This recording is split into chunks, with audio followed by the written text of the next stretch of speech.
ధర్మో రక్షతి రక్షతః. ధర్మాన్ని నువ్వు కాపాడితే ధర్మం నిన్ను కాపాడుతుంది అన్నారు పెద్దలు. ఇప్పుడు మనం మన సనాతన ధర్మాన్ని, హిందూ ధర్మాన్ని దుష్ట శక్తుల నుండి కాపాడుకోవలసిన సమయం వచ్చింది. 4000 సంవత్సరాలకు పూర్వమే హిందూ మతం ప్రపంచ దృష్టిని ఆకర్షించింది.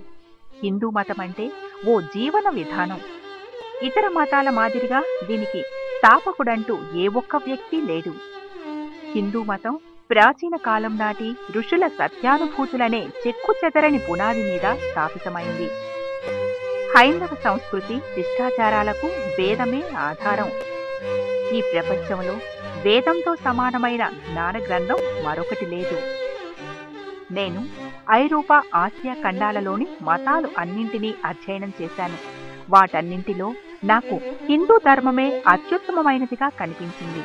ఏనాటికైనా సమస్త ప్రపంచం దీని ముందు తలవంచవలసి వస్తుందని నా నమ్మకం అన్నాడు ఫ్రెంచ్ తత్వవేత్త రోమారోలా. ధార్మిక విషయాల్లో మిగతా జాతులన్నీ దారిద్ర్యాన్ని అనుభవిస్తున్నవే.